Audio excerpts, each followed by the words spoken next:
Hey everyone, hope you're having a great day. Now I have a confession. I love Pokemon Go. In fact, I've loved it ever since the game started 4 years ago. And after the first 2 weeks, everyone was hyped up and then 99% of people quit. I actually never quit and I would still play it. And over the years, I've gotten more and more hardcore into the game. And I just wanted to kind of share my interest because this video will teach anyone who is brand new or is getting back into the game because they find it interesting again, all the basics and some of the things that you need to be caught up on, because I feel like there isn't really a video online about this, and it's very important because if anyone is coming back into the game, there's all these new things and it can get kind of confusing if no one really explains it to them. So I figured it'd be pretty valuable. And so what I'm going to do is I'm going to record it on my phone. So there'll be some overlay here and we're just going to get into it. So I'm just syncing it up, 3, 2, 1. And okay, so the recording is going on my phone. So first off, the bare basics are the same. And what I mean by that is, of course, when you see Pokemon, you throw the ball and you catch it. Same as ever before. And if you catch it, yay, then you get to keep the Pokemon. Now the Pokedex has been increased, as you can tell. There's now almost 5 generations.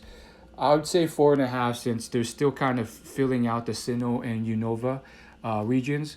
But that's one thing that you can always do. You can continue to complete the Pokedex. Of course, it's going to be a little bit harder because there's more regional Pokemon, a lot more. And there's definitely exclusive Pokemon. I've completed the first 2 regions, and I think it's possible for anyone. My recommendation, if you want to do that, is open up 7-kilometer eggs, because you can get regionals in that. And, not 7-kilometer, 5-kilometer eggs. And you can join Facebook groups of people in your city or local region or area or county, and usually there's a good 1,000 people in that area in those groups, and you can find people who have traveled across the world to trade with, which leads me to my next big thing. Trading is now a function. So if you don't know, you can now trade in the game.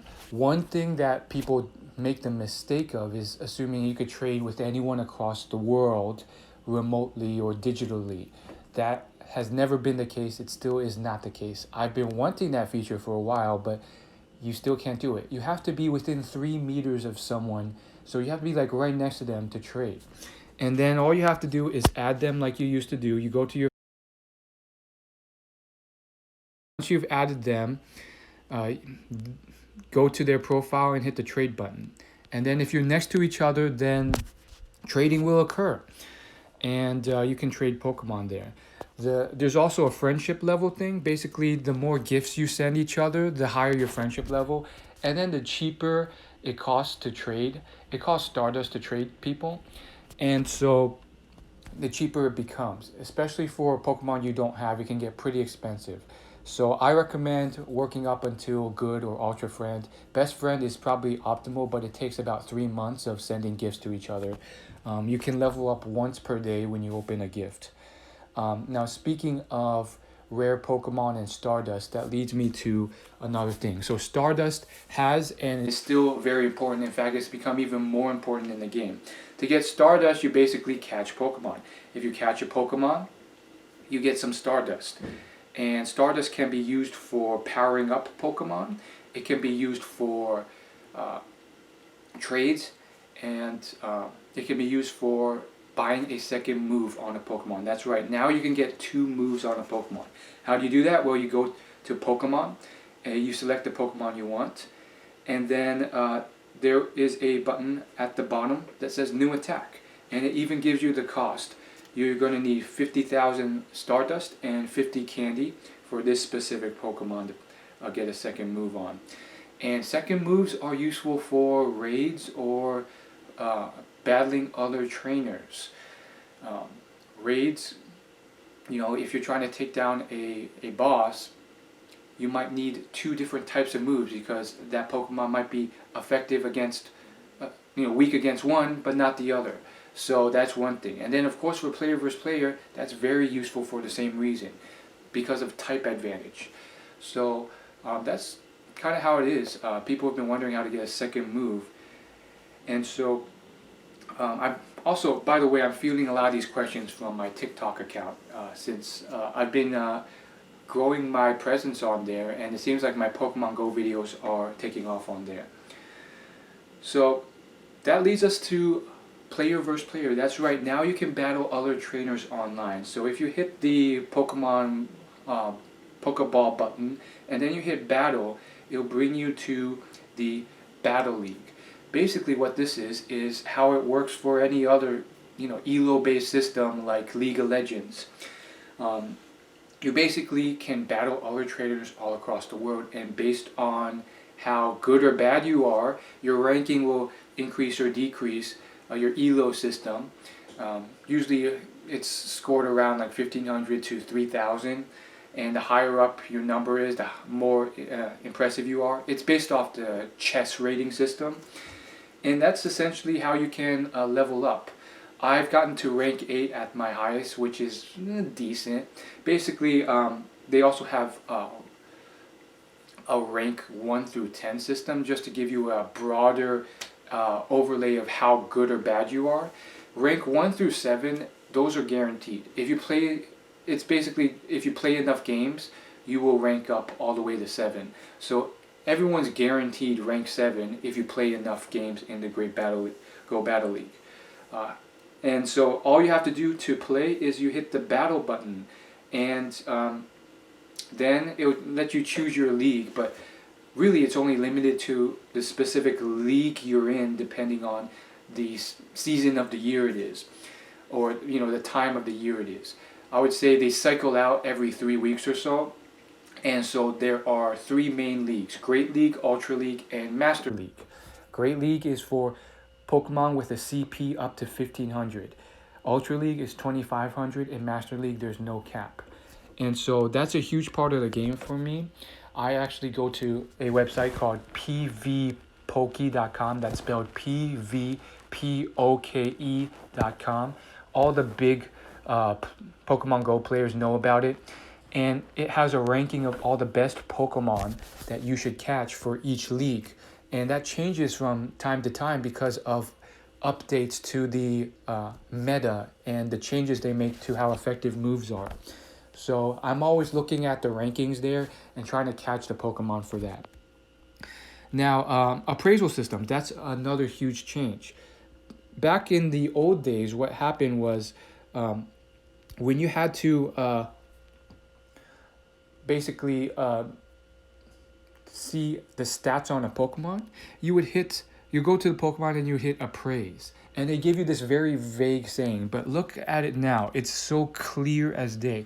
Rather than some vague message about how good or bad you are that you had to put into a calculator online to figure out the exact stats, now they have just a simple stat system. And it will basically tell you exactly how many stars your Pokemon is. Now, ideally, you want something that is maxed out with all the bars all the way to the end. And when that happens, you get what's called a perfect 100% Pokemon because all the stats are maxed out.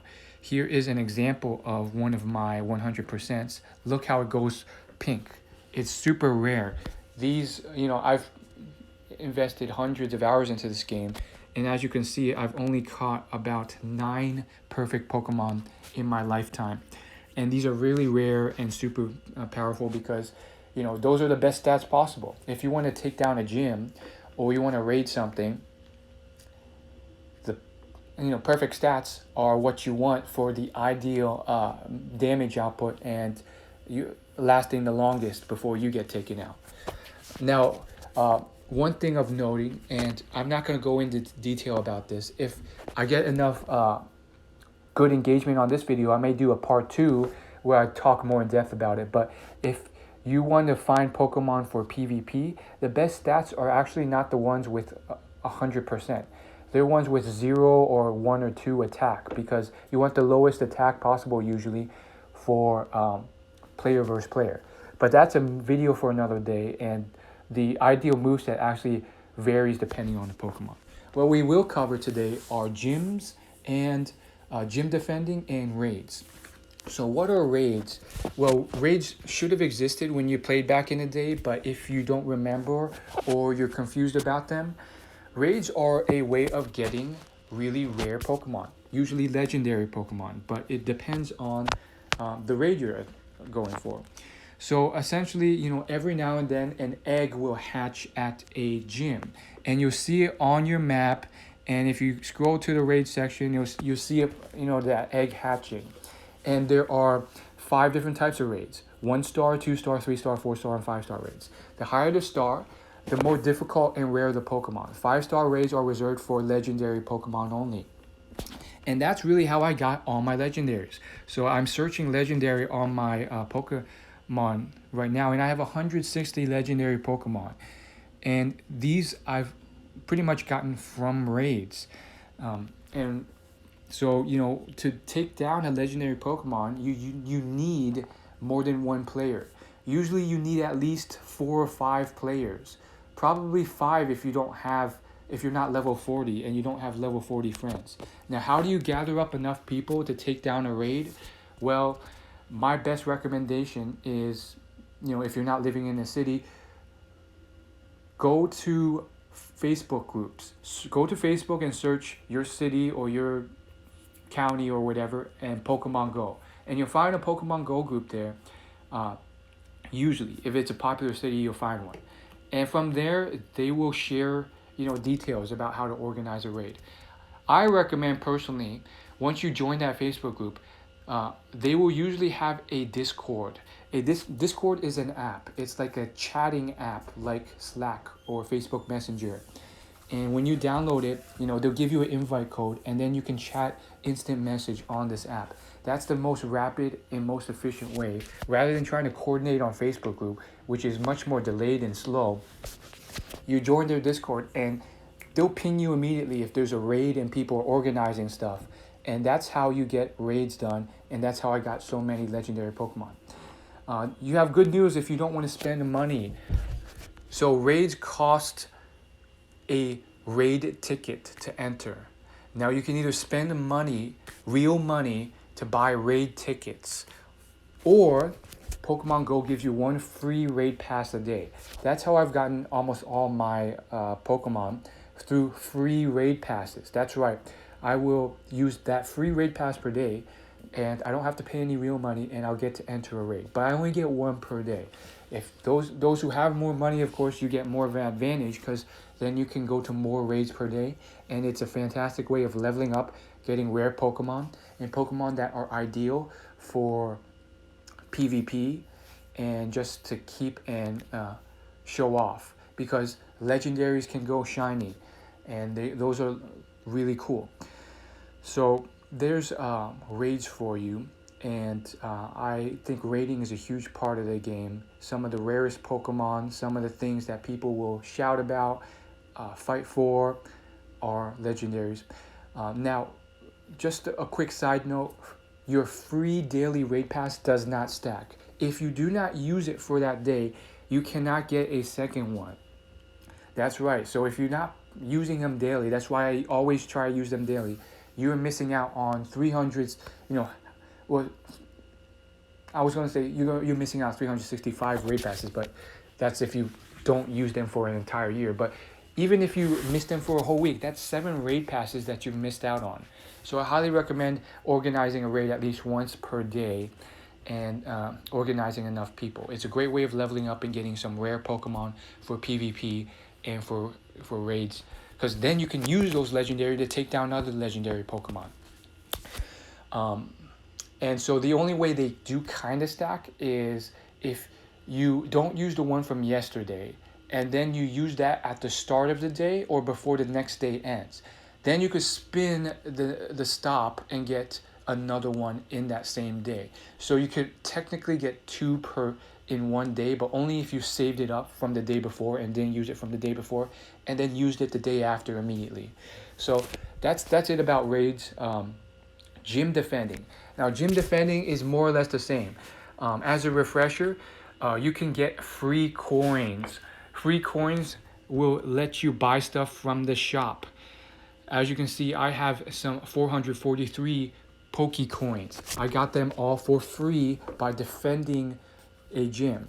How do you defend something at a gym? All you have to do is go to the gym, and if there's a slot open, you can hit the button at the bottom right, and it will allow you to put your Pokemon there and occupy that gym until another team kicks you out. If you recall, as soon as you sign up for the game, you have to choose a team. You could choose one of three teams: the red, yellow, or blue team. And depending on the team you're at, that's the color that the gym will be in. And another team member from a different team can come in and take down your Pokemon and battle and take them down and then occupy that gym. Now, there is a limit, a pretty small limit to the amount of free coins you can get per day at a gym. That limit is 50.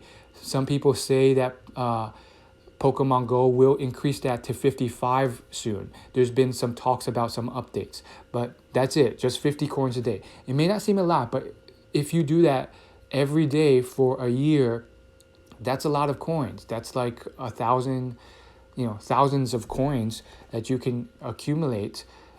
And I have used these coins successfully to buy probably 50, 60, 70 raid passes. I've also used them to do a lot of other stuff, as you'll see. So coins are really useful. You get, I think it's, once you hit 8 hours defending a gym, you'll get 50 coins. I believe it's 5 coins per half hour or something like that. But essentially, the magic number is 8 hours in a gym. After 8 hours, you want them to kick you out. That way, you can reset the coin, or you can reap back the coins you get. I've actually had many days where I have failed to collect any coins because although I've defended a gym for 8 hours, I don't get those coins until they kick me back out. So I had wasted an entire day begging, hoping someone would kick me out of the gym so I would get my 50 coin limit per day. Because after that day is done, if you don't get 50 coins, then it resets to the next day. And so you're out of luck there. So, of course, it helps if you live in a more popular area. Now, if you live in a more rural area, some tips for you. It depends on if you're willing to spend money or not. If you are not willing to spend money, well, you're pretty much limited to walking a lot and doing the best you can. If you can spend money, of course, you can buy incense, and that will just get you a lot more stuff. Joining Facebook groups, like I mentioned, will help you coordinate. That also helps out. But it's really limited to that. Wait for community day events. Community day events are probably the best thing in Pokemon Go. If you're not familiar, every month or 2 months or 3 months, they'll have an entire day that usually lasts about 6 or 8 hours where one rare Pokemon will spawn like crazy everywhere. And you get to collect them all. And there's a increased shiny chance. Most people who attend the entire community day end up with at least 15 shiny versions of that Pokemon. And then finally, you get an exclusive move for that Pokemon if you evolve it during Community Day. A lot of those Community Day Pokemon have become very rare and desired because they've been very useful with their move for player versus player. Some big examples are Metagross with Meteor Mash and Swampert with Hydro Cannon. Those are very rare Pokemon. Now, there is a makeup day that happens once per year for anyone who missed out on any of the previous community days and still want that exclusive move. So a lot of the veteran players have been waiting once per year for that event so that they can evolve the Pokemon that they missed out on. And that's a topic and more advanced discussion for another day. But community days, we'll look out for them. For any new players, the best thing I recommend you do is just to hit that Pokeball, and then in the top right corner, there's a section called News. Hit that News thing, and then scroll over to News, and it will tell you every new thing that's upcoming. And when you click into this, you can click into the blog for all the exact details. And when you follow and read the news every day or every week for half a year, you're going to become a Pokemon expert. That's how I know everything about the game. Um, and that's basically, how you learn about community days, spotlight hours, raid changes, PvP changes, everything. They will tell you. So now let's go into the shop and tell you what are the best things that you can spend your coins on. Now, I highly recommend that you spend your coins on these following things. 1, Pokemon storage. The truth of the matter is there's just so many new Pokemon, and to effectively manage them all and to catch everything without having to clear everything out on a recurring basis, the best way is to get Pokemon storage. It costs 200 coins for 50 space. I have 1400 space, which is a lot of space, but I know many friends who have hit the space limit. That's right, they have about 3,500 storage space, and they use all of it or most of it. And that's so useful for an event like Community Day when you're catching 100 Pokemon an hour. You don't want to be clearing things out. That's inefficient. And that's why, I'm always getting more space. Another thing you want to buy is potentially item storage space for a similar reason. It's less important because, you can always clear out Pokeballs and stuff and make room. But that's another consideration.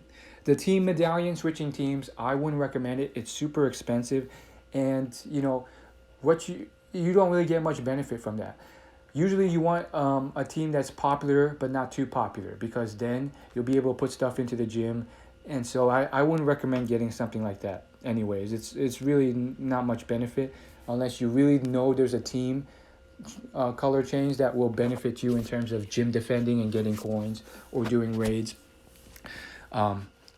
Because I guess there is you get a couple extra balls if your team did the most damage at a raid, but is that really worth it? So the third thing I would recommend after storage space is raid passes. I'm telling you, raids are the best way of leveling up and getting some super rare Pokemon that people will die for and trade for. If you save up all your raid passes like I do, like I have about 17 raid passes in my inventory right now, and you wait for a rare Pokemon raid, because they'll cycle out the raids depending on whatever flavor of the month it is. So as of this recording, I believe they are doing Dragon Week, which is Rayquaza. But that's going to cycle into Deoxys pretty soon. And Defense Form Deoxys not only looks really cool, but it's super valuable for player versus player. So I'm going to get a bunch of them. And that's going to level me up, but it's also going to be super valuable, especially because there's shiny versions of them. And there's 4 versions of Deoxys: speed, attack, defense, and another one. And they all look really cool. So that's the next thing. And then, everything else is up for grabs. I don't think any of the other stuff is really that valuable. You could probably just earn them for free. I would never buy Pokeballs on here unless I encountered a shiny in the wild and I ran out of Pokeballs and there's no stops nearby. Anything else I would get, I would never get any of this except for maybe incense or star pieces to get more Pokemon to spawn nearby, or because they're doing a 3-time Stardust event, which usually happens during Community Day, and I wanted to triple it to a 6 times to get Stardust. Now, Stardust, you might be wondering, why is it so valuable? Well, you can actually burn through a lot of Stardust really quickly. It can cost $250,000 or $500,000 Stardust to power up a Pokemon all the way sometimes. So you can imagine, you can burn through all the Stardust really quickly. I only have about 800,000 Stardust right now, so you can imagine how, and that was me saving it up for about 2 months.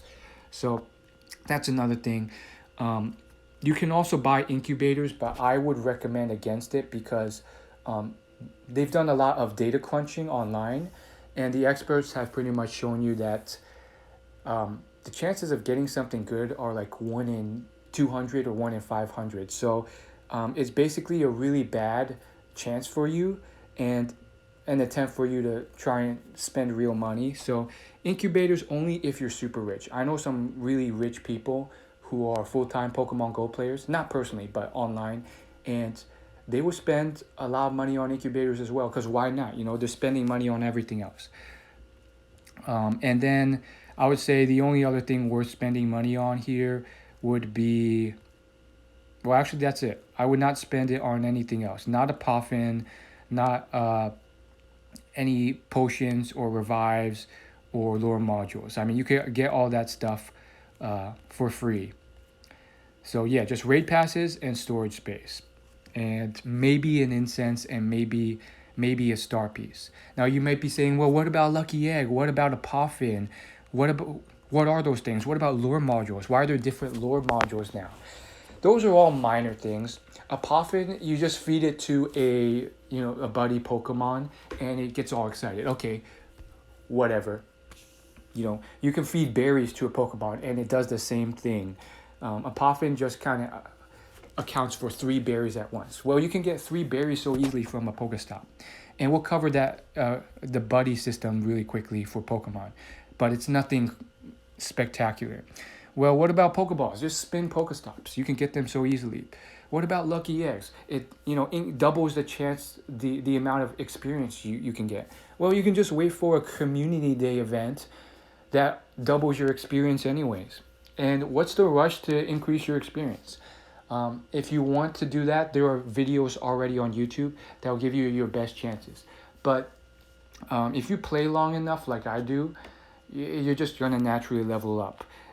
The people who play 3 or 4 hours a day, they hit the level cap fairly quickly. What about the lore modules? Well, they will spawn specific Pokemon, but you'll be able to get those for free with field research, and that's a good segue to field research. So if you hit the orange icon at the bottom right, and then you scroll over to the far right, you will see these special field researches. Now, I've completed all of them, and some of them are exclusive and limited time things, so you may not be able to complete them anymore. But these special field researches are really the only other way of getting legendary Pokemon. And basically, some of them are holiday exclusives, others are year-long, but they have you complete little mini tasks, like catch 20 Pokemon, catch an ice type, throw 4 excellent throws.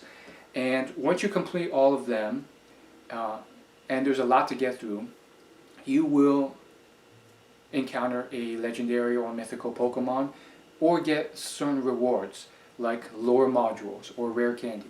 And those lore modules, like the magnetic one, will attract more magnetic Pokemon, stuff like that. And so I highly recommend completing them. How have I been able to complete all of them? It comes down to patience. I've played this game for 4 years, and I was also at a time where I was like, how does everyone complete them all so quickly? I've been trying to complete this one for 3 months. Well, it all came down to just patience. It took me another 2 months, but I finished it. And at the end of the day, it just came to playing the game a lot. When you play it a lot, it gets completed. They also have daily field research, this thing in the middle. This one is just kind of similar, but you get less amazing rewards. You can complete one of these per day, and after every 7 days you get a exclusive encounter with a somewhat rare Pokemon. Usually the Pokemon's not even that good though. I believe in this current cycle it's something kind of useless, like a Scraggy, which is like useless for PvP, useless for everything, not even that rare. So not a huge deal really. I still like to complete them because sometimes they have something that's somewhat good, like a Larvitar was the last one that came up. They used to be so much better, and the Pokemon at the end would be super rare, but they've changed that. Now they just kind of suck. And then on the leftmost column, it's just telling you, this is a new addition, it just tells you how many Pokecoins you've earned that day defending a gym. It gives you some streaks. So basically, if you play every day for 7 days, and you spin a stop every day for 7 days, or you catch a Pokemon every day for 7 days, then you get some like little bonus. Like you'll get like sometimes it'll be like 50 Ultra Balls, or 30 great balls. Just so like a little bonus, nothing crazy, but something pretty cool. I think you get like 10,000 experience points. So that's really easy to do. Just log in once a day and catch one Pokemon. And that'll just kind of keep your streak going. And then these other things just tell you like what's going on right now. Like currently the event that's going on, it's giving you 2 times incense duration. You can hold it twice as many gifts, half hatch distance. That's basically because I'm filming this in COVID-19 quarantine, so they're trying to incentivize you to kind of play while still remaining indoors.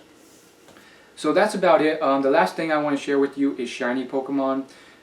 These are some of my shinies. A lot of people ask me what's my favorite Pokemon, what's my rarest Pokemon. Probably my shiny Mewtwo here.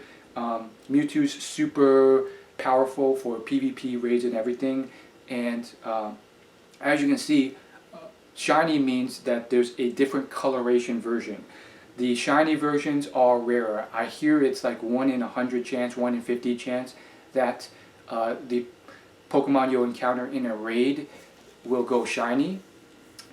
But I think it's much harder in the wild. It's like 1 in 1,000 or something crazy like that.